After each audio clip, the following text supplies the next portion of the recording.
We're back. Daniel is, I think he's going to have another vision. I don't know. We're going to get into it.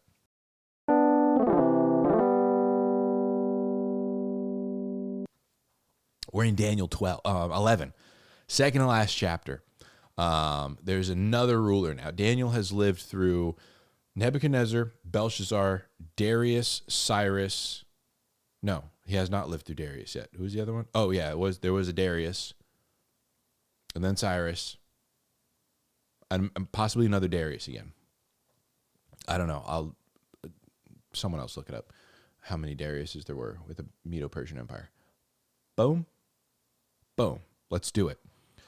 In the first year of Darius the Mede. So hold on, let me just skip back real quick. This is Darius, son of Ahasuerus of Median descent. I don't know. This might be a different Darius.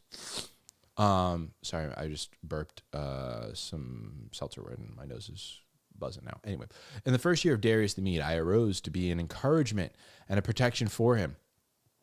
And now I will tell you the truth. Behold, 3 more kings are going to arise in Persia. Okay, Persian Empire has not been overthrown. Then a 4th will gain far more riches than all of them. As soon as he becomes strong through his riches, he will arouse the whole empire against the realm of Greece.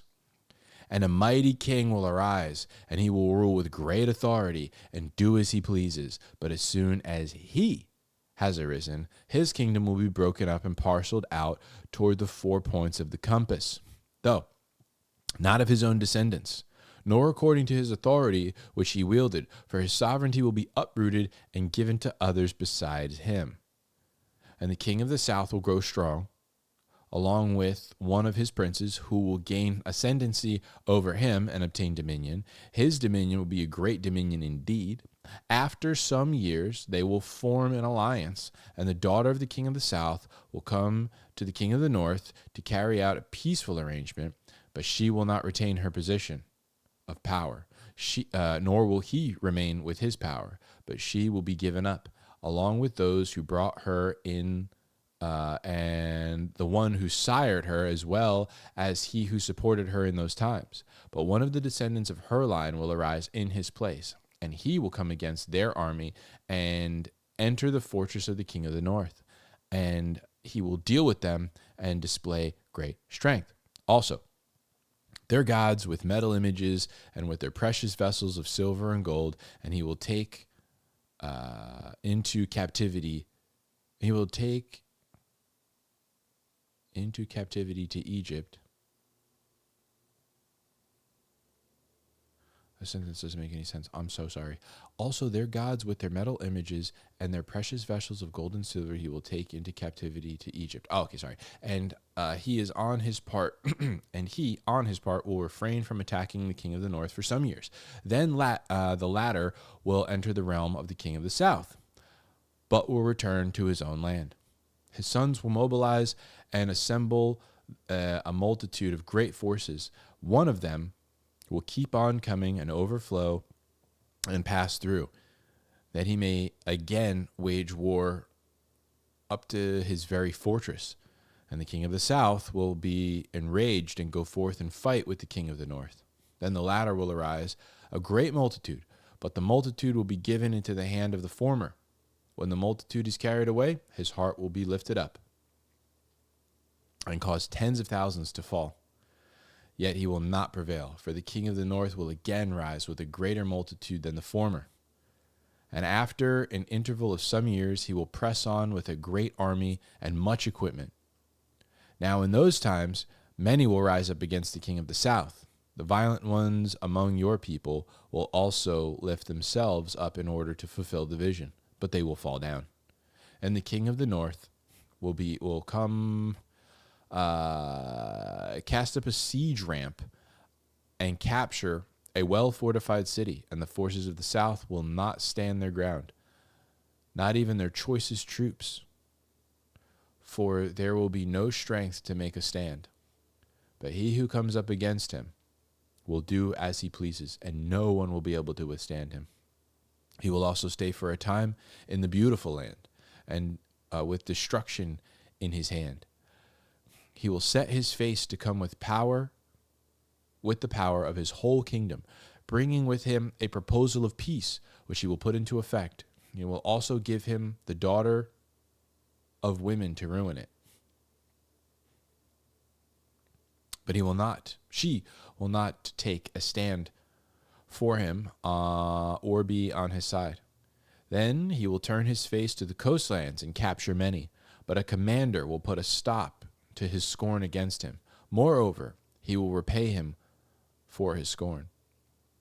So he will return his face toward the fortress of his own land, but he will stumble and fall and be found no more.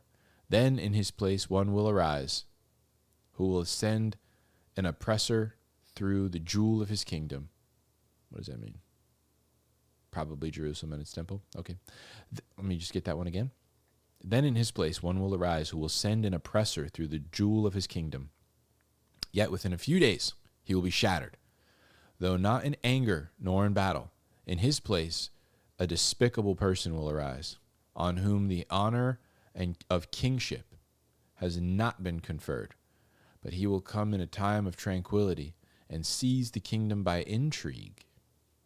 The overflowing forces will be flooded away before him and shattered, and also the prince of the covenant. After an alliance is made with him, he will practice deception, for he will go up and gain power with a small force of people. In a time of tranquility, he will enter the richest parts of the realm, and he will accomplish what his fathers never did, nor his ancestors, nor will distribute plunder. He will distribute plunder, booty, and possessions among them, and he will devise his schemes against strongholds, but only for a time. He will stir up his strength and courage against the king of the south with a large army. So the king of the south will mobilize an extremely large and mighty army for war, but he will not stand, for the schemes will be devised against him. Those who eat his choice foods will destroy him. His army will overflow, but many will fall down slain. As for both kings, their hearts will be intent on evil, and they will speak lies to each other at the same table, but it will not succeed, for the end is still to come at the appointed time. Then he will return to his land with much plunder, but his heart will be set against the holy covenant, and he will take action and then return to his own land. At the appointed time, he will return and come into the south. But this last time, it will not turn out the way it did before. For ships of Kittim will come against him. Therefore he will be disheartened and will return and become enraged at the holy covenant and take action. So he will come back and show regard for those who forsake the holy covenant. Forces from him will arise, desecrate the sanctuary fortress, and do away with the regular sacrifice. And they will set up the abomination of desolation.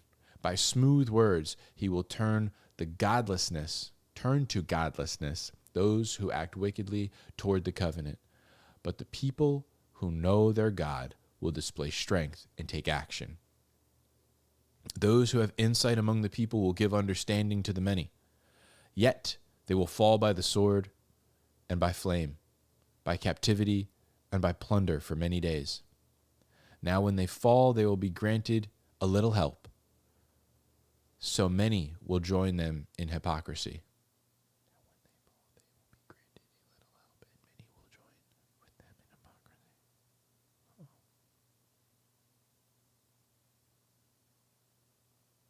Interesting. Some of those who have insight will fall in order to refine, purge, and make them pure until the end, because it is still to come at the appointed time. Then the king will do as he pleases. He will exalt and magnify himself above every god and will speak monstrous things against the God of gods. And he will prosper until the indignation is finished. For that which is decreed will be done.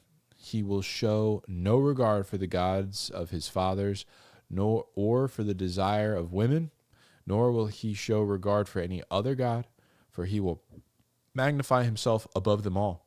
But instead he will honor a God of fortresses, a God whom his fathers did not know. He will honor him with gold and silver and costly stones and treasures.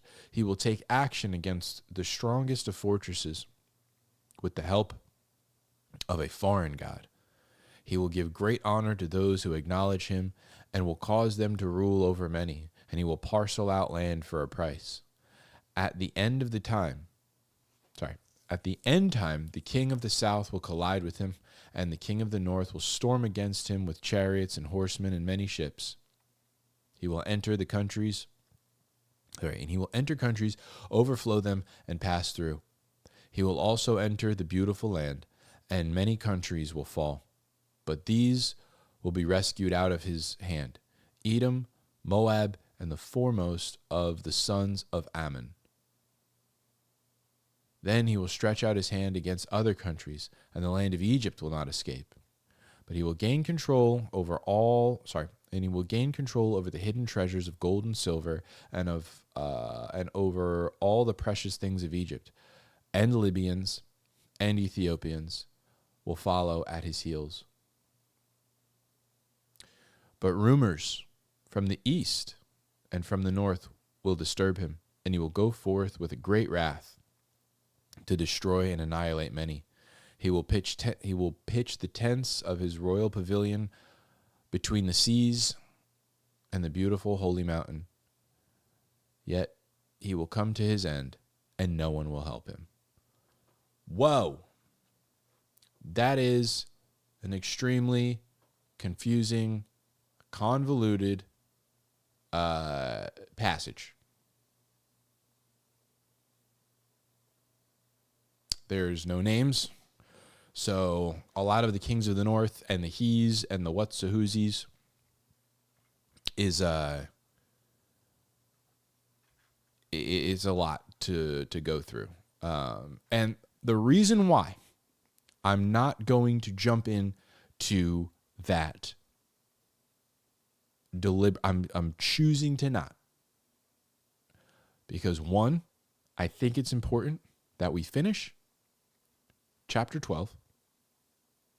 And two, sometimes reading things is not very clear. It is, sometimes you read things and you go, I don't really know what is going on here. So I'm going to come back to it. So that's what we're going to do. We just read it. It's kind of back and forth. We understand that there's a battle between the king of the north and the king of the south, and they're going back and forth and back and forth and back and forth. And this guy, and they're going back and forth and back and forth and back and forth. And finally, the king of the north is the one who, and just to make sure that I'm remembering that correctly, we just read it. It's the king of the north that succeeds against the king of the south for the most part. And this is the one who appears to be the one that the Bible is illustrating or eliciting. And the 17th king of the king of the Lord, the storm against the chariots. He will also in a beautiful land with these. Yeah, is the king of the north is the Antichrist. Kind of what it looks like. And someone is going to be battling against him. This is talking about some more of his conquesting. Now, there is this idea that there is like, and we'll get into this when we do the recap and we tie it into Revelation. There's an idea that at least for the first 3.5 years that the Antichrist is chilling, there's peace. Now, this may be